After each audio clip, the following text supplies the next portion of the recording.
साधा कट बघू शकतो या पुढे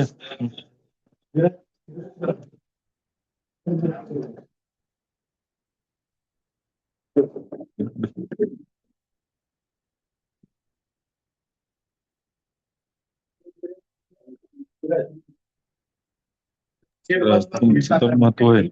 आज यशवंतराव चव्हाण महाविद्यालय अंबाजोगाई सांस्कृतिक विभागाच्या तर्फे भारतरत्न डॉक्टर बाबासाहेब आंबेडकर यांच्या जयंतीनिमित्त महाविद्यालयाचे प्राचार्य डॉक्टर शिवदास शिरसाट सरांना विनंती करतो त्यांनी प्रतिज्ञाभोजन करावे.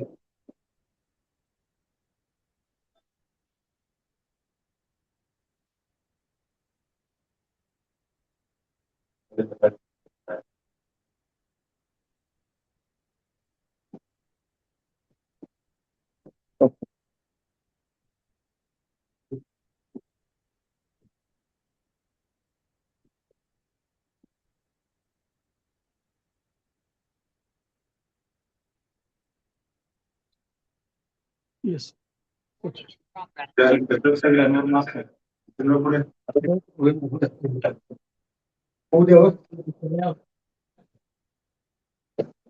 बाकीची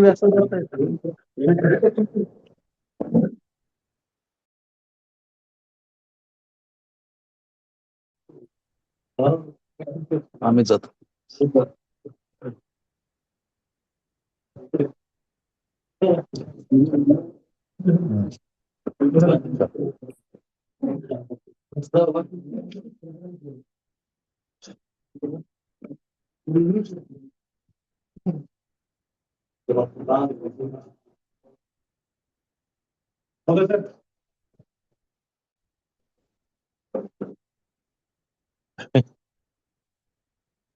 अधोरे सर दर्शन घ्या की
सुस्वागतम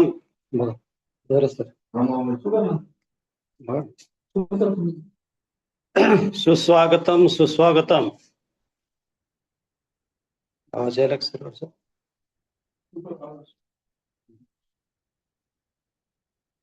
आवाज यायला का बघा. सुरू नाही झाला. सुरू झालं ना.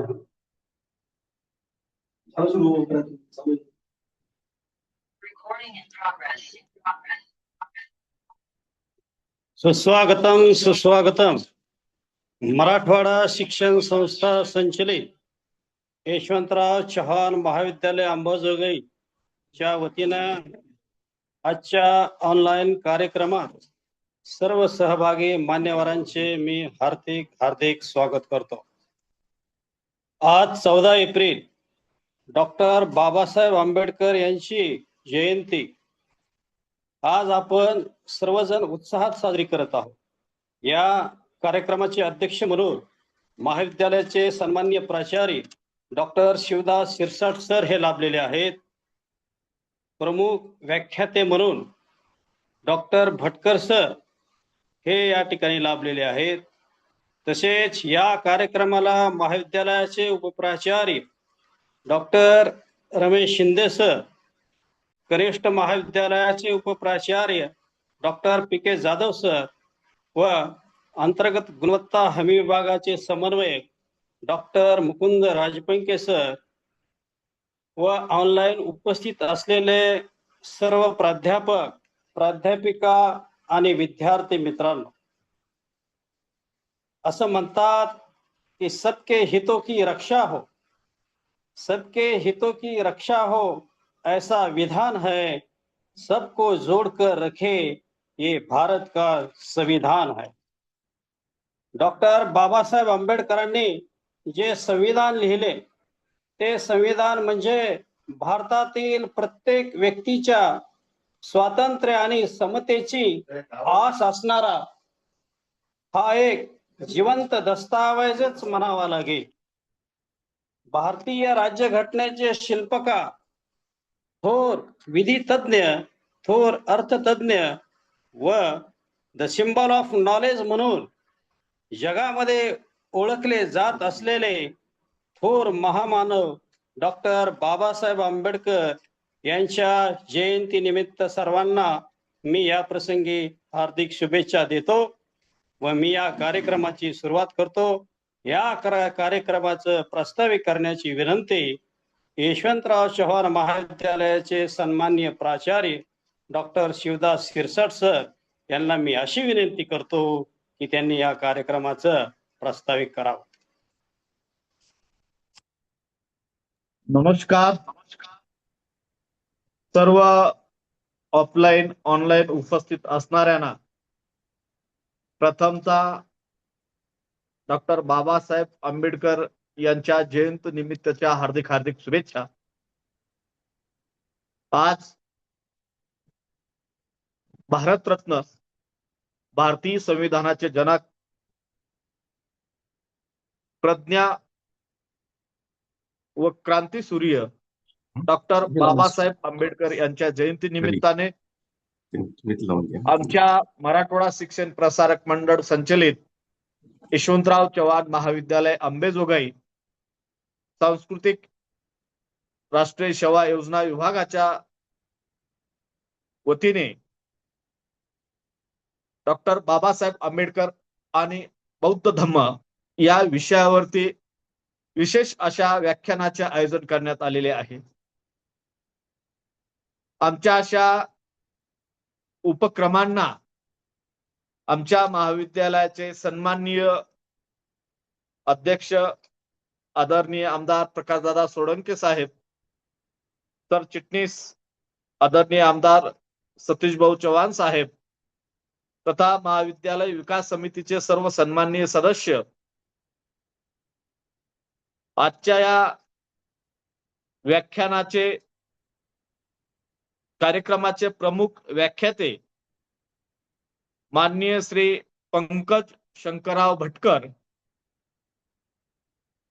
प्राथमिक पदवीधर शिक्षक, जिल्हा परिषद प्राथमिक शाळा सोनहिवरा, तालुका परळी, जिल्हा बीड,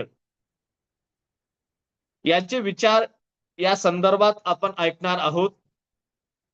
मी या आभासी आणि ऑफलाईन पद्धतीच्या कार्यक्रमात सरांचं महाविद्यालयाच्या वतीने शब्दसुमनांनी स्वागत करतो. याचबरोबर या कार्यक्रमाला जोडले गेलेले माझे सहकारी डॉक्टर रमेश शिंदे, प्राध्यापक प्रताप जाधव, डॉक्टर मुकुंद राजपंखे, त्याचप्रमाणे परिचय करून देणारे पाहुण्यांचे प्राध्यापक राजरत्न देवरे, ठासून सूत्र संचलन करणारे आमचे डॉक्टर राजाभाऊ भगत, सर्व उपस्थित बंधू भगिनींनो, आज आपण एका अशा क्रांतिवार विषयावरती चर्चा करणार आहोत की जिथे चर्चा करणं हे बाजूला, तर संपूर्ण जगाला एक नवीन संदेश देणारा जो क्रांती सूर्य आहे, त्या क्रांती सूर्याच्या संदर्भातला एका आयामावरती, एका पैलूवरती आपण प्रकाश टाकणार आहोत. विशेषतः डॉक्टर बाबासाहेब आंबेडकरांनी वेगवेगळ्या विषयांवरती, वेगवेगळ्या संदर्भात वेगवेगळे विचार व्यक्त केलेले आहेत. त्या सर्वांमध्ये त्यांच्या जीवनाशी अर्थात भारतीय समूहाशी निगडीत, की जिथे त्यांच्या एका त्या निर्णयाने लाखो हजारो वर्षापासून जो समाज अन्याय अत्याचार सहन करीत होता, गुलामीत जीवन जगत होता, त्यांच्या त्या एका निर्णयाने, त्यांच्या त्या एका परिवर्तनाने त्या पारंपरिक विषमताधिष्ठित समाज रचनेतून, त्या जोखडातून समाजाची मुक्तता डॉक्टर बाबासाहेब आंबेडकर यांनी केली. आणि त्यांचा तो निर्णय म्हणजे बौद्ध धम्माची दीक्षा, अर्थात बौद्ध धम्म आपल्या लाखो अनुयायांसह स्वीकारणे. 14 ऑक्टोबर 1956 हा दिवस भारताच्या इतिहासात सुवर्ण अक्षरांनी लिहिला गेला आहे. नागपूरच्या दीक्षाभूमीवर डॉक्टर बाबासाहेबांनी आपल्या लाखो अनुयायांसह बौद्ध धम्माची दीक्षा घेतली. पण ही घटना केवळ धर्म परिवर्तन नव्हते, तर ती एक गुलामीच्या साकड्या तोडून टाकणारी एक धम्मक्रांती होती. त्यावेळी डॉक्टर बाबासाहेब आंबेडकरांसमोर वेगवेगळे पर्याय, म्हणजे कोणते धर्म स्वीकारावे या संदर्भातले वेगवेगळे पर्याय उपलब्ध होते. अनेक धर्म मार्तंडांनी प्रलोभन दाखवण्याचाही त्यांना प्रयत्न केला, पण डॉक्टर बाबासाहेब आंबेडकर कोणत्याही प्रलोभनाला बळी पडले नाहीत. त्यांनी याच मातीत रुजलेला बौद्ध धम्माचा पर्याय स्वीकारलेला आहे. बाबासाहेबांनी जेव्हा हिंदू धर्माचा त्याग करण्याची घोषणा केली, तेव्हा त्यांच्या समोर विविध धर्माचे पर्याय होते, पण त्यांनी बुद्ध धम्माचीच निवड का केली? कारण त्यांना असा धम्म हवा होता की जो माणुसकी शिकवेल.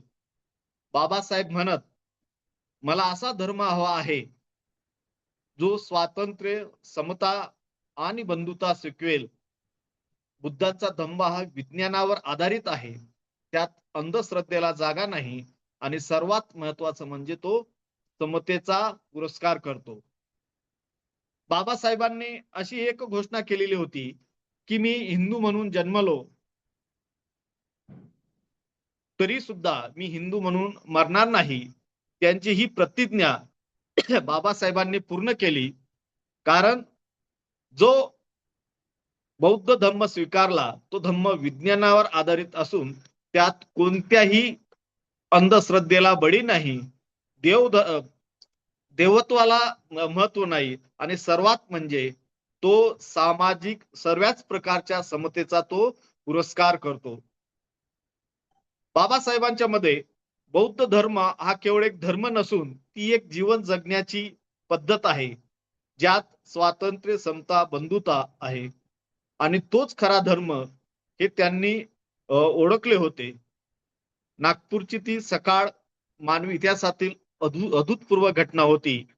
आपल्या लाखो लोकांनी, आपल्या अनुयायांनी जुन्या अस्मितेचा त्याग करून बुद्ध धम्माचा स्वीकार केला. ही केवळ धर्मांतराची घटना नव्हती, तर तो एक मानसिक गुलामगिरीचा अंत होता. बाबासाहेबांनी दिलेल्या 22 प्रतिज्ञा या नवीन धम्म जगण्यासाठीची नियमावली होती, जेणेकरून हा समाज पुन्हा कधीही अंधश्रद्धेच्या गर्तेत अडकणार नाही. बुद्ध धम्म हा केवळ प्रार्थना नसून तो एक वे ऑफ लाईफ आहे, असं आपल्या बुद्ध आणि त्यांचा धम्म या ग्रंथात डॉक्टर बाबासाहेब आंबेडकरांनी स्पष्ट केले आहे. बुद्धाने माणसाला देवाच्या गुलामगिरीतून मुक्त करून स्वतःच्या प्रज्ञेवर अर्थात बुद्धीवर विश्वास ठेवायला शिकवले.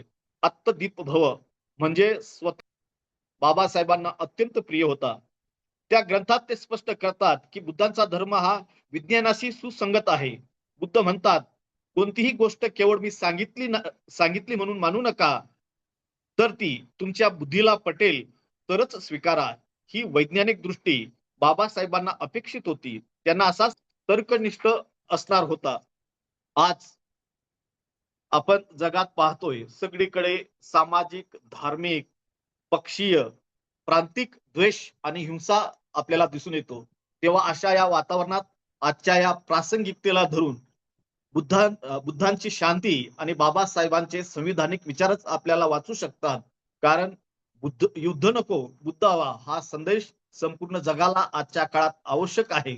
मी जाता जाता एकच म्हणेन की हा विचार केवळ बोलण्यापुरता मर्यादित न ठेवता शिका, संघटित व्हा आणि संघर्ष करा या मंत्रासोबतच धम्माचा मार्ग अनुसरणे हीच खरी बाबासाहेबांना श्रद्धांजली ठरेल.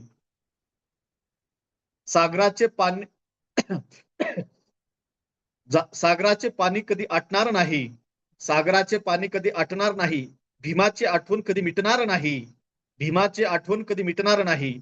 एकच जन्म काय, हजार जन्म गेले तरी. एकच जन्म काय, हजार जन्म घेतले तरी. बाबासाहेबांचे उपकार कधी फिटणार नाहीत.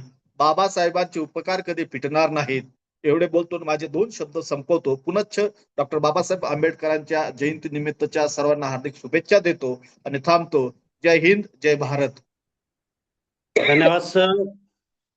आपण अगदी मोजक्या शब्दात डॉक्टर बाबासाहेब आंबेडकर यांच्या जीवन कार्यावर प्रकाशझोत टाकून आम्हाला मौलिक माहिती दिली. पुनश्च एकदा आपले धन्यवाद सर.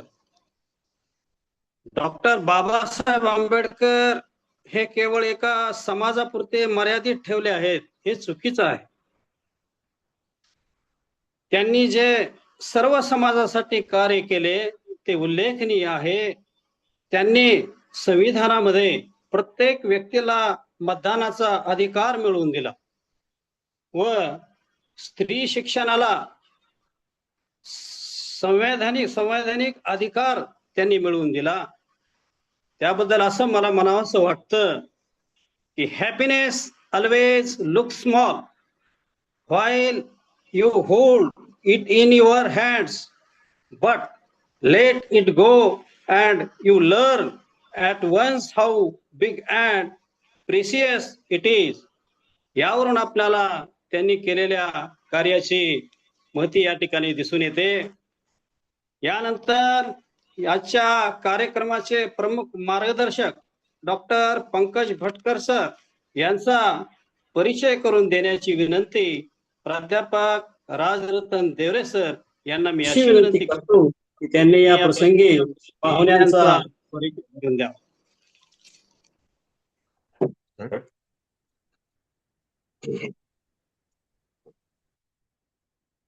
धन्यवाद भगत सर.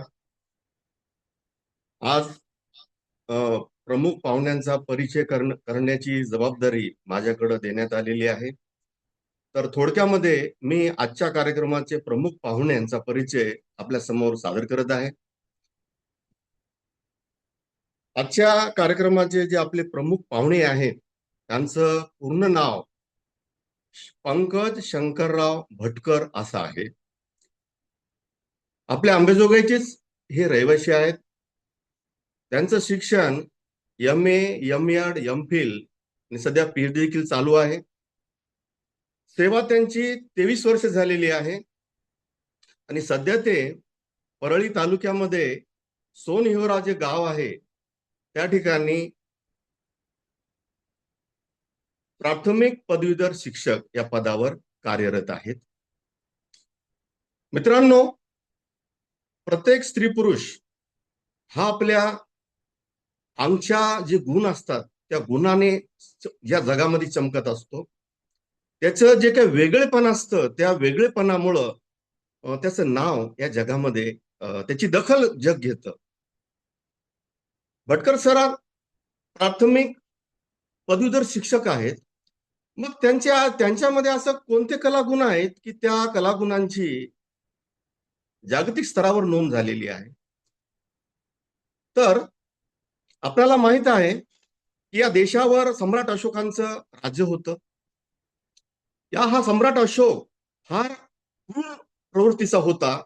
अगोदर त्याने कलिंगच्या युद्धामध्ये लाखो लोकांची कत्तल केली होती आणि नंतर एका बौद्ध भिक्षूच्या उपदेशाने एवढ्या मोठ्या सम्राटाचं परिवर्तन झालं, मन परिवर्तन झालं. आणि या सम्राट अशोकाने ही बौद्ध धम्माची जी शिकवण आहे, या दगडावर या भारतामध्ये जे काही पाषाण पर्वत आहे, त्या पर्वतावर त्यांनी त्या काळची जी लिपी आहे, ज्याला अगोदर ब्राह्मी लिपी म्हणत होतं, पण आता नंतर ती धम्मलिपी झालेली आहे, या धम्मलिपीवर त्यांनी खूप मोठा अभ्यास केला, त्याचं संशोधन केलं, त्यावर चिंतन मनन केलेलं आहे. आणि या धम्मलिपीचं शेकडो विद्यार्थ्यांना, हजारो विद्यार्थ्यांना ती धम्मलिपी शिकवत आहेत. स्वतःच्या घरावरची नेमप्लेट देखील त्यांनी या धम्मलिपीमध्ये कोरलेली आहे. आणि या कार्याची ही जी काय दखल आहे, ideal Indian book of records यांनी घेतलेली आहे. तर हे फार मोठं धम्मलिपी वाचणं साधं काम नाही, खूप कठीण काम आहे.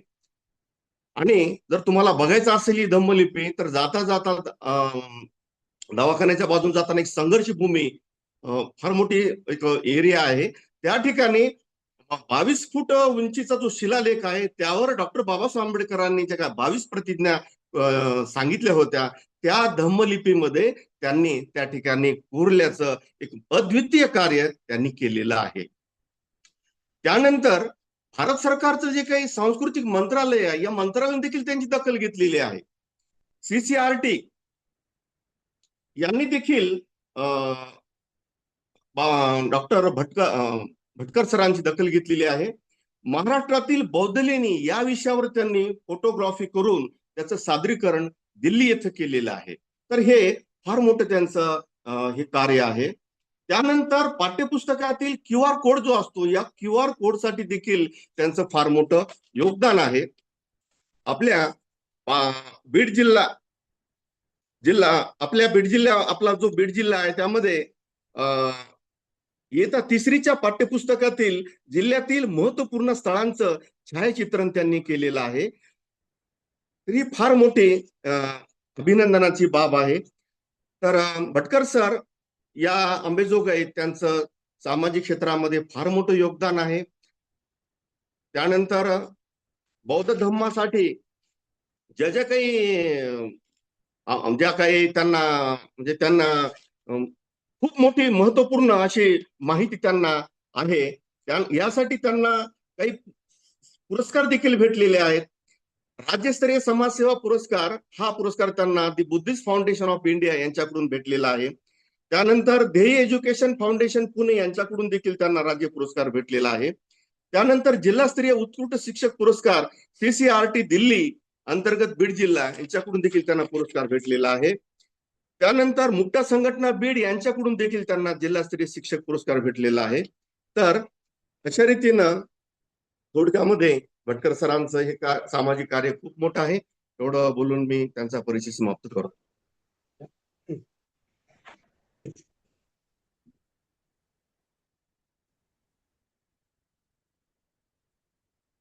धन्यवाद सर. आपण अगदी सरांचा विस्तृत असा परिचय करून दिला. यानंतर डॉक्टर बाबासाहेब आंबेडकर असे म्हणाले होते कि अगर मरने के बाद भी जीना चाहते हो, अगर मरने के बाद भी जीना चाहते हो तो एक काम जरूर करना, पढ़ने लायक कुछ लिख जाना या लिखने लायक कुछ कर जाना. पढ़ने लायक कुछ लिख जाना या लिखने लायक कुछ कर जाना, असं डॉक्टर बाबासाहेब आंबेडकर या ठिकाणी म्हटले होते. यानंतर आजच्या कार्यक्रमाचे प्रमुख व्याख्याते श्री पंकज भटकर सर यांना मी अशी विनंती करतो की आपण या प्रसंगी आम्हाला विस्तृत असं मार्गदर्शन करावं. भटकर सर.